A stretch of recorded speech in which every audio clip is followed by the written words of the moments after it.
आ गया।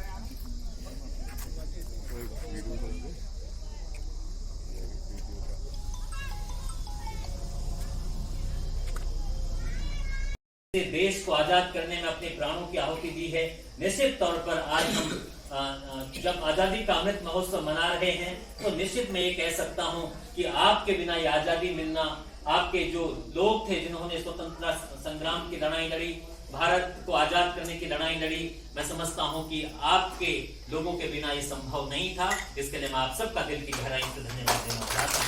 हमने देखा है जब हम इतिहास के पन्नों को पलटते हैं और देखते हैं कि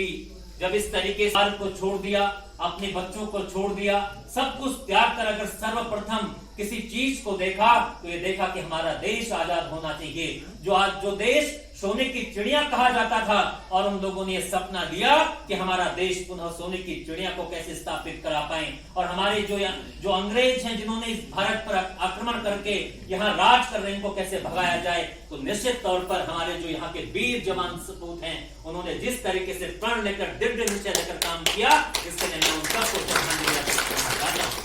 हमने देखा है, हमने इतिहास के पन्नों पर पढ़ा है कि किस तरीके से हमारे जवानों ने शहादतें दी हैं, हमारे लोगों ने शहादतें दी हैं। हो सकता है कि अखबार के पन्नों में सिर्फ इतना हम पढ़ते हैं कि इस गांव का एक शहीद हो गया, लेकिन हम सब लोग जानते हैं एक परिवार का जो भरण पोषण करने वाला व्यक्ति है, जो उस परिवार को चलाने वाला व्यक्ति है, जब उसके घर में ये खबर आती है कि आपके बेटे का, आपके पति का देश की रक्षा करते करते शहीद हो गया, ऐसे परिवार पूरी तरीके से टूट जाता है। तो निश्चित तौर पर हम जानते हैं, उनकी वेदना को भी जानते हैं, उनके समर्पण को भी जानते हैं, उनके त्याग को भी जानते हैं कि उस परिवार पर क्या बीतती होगी। लेकिन आपने उसके बावजूद भी जिस तरीके से बहुत सारे लोग ऐसे रहे जो आजादी के आंदोलन में जिन्होंने अपना समर्पण दिया। हमने देखा है अभी हाल ही में हमारे आदरणीय बाग सिंह जी थे, जिन्होंने अभी हाल ही में यहाँ शहीद हुए, तो उनके पिताजी यहाँ पर मैं आपको भी प्रणाम करना चाहता हूँ, नमन करना चाहता हूँ। निश्चित तौर पर इस हॉल में बैठे हुए हमारे कई लोग हैं जिनके परिवारों ने, जिनके लोगों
हाल जाके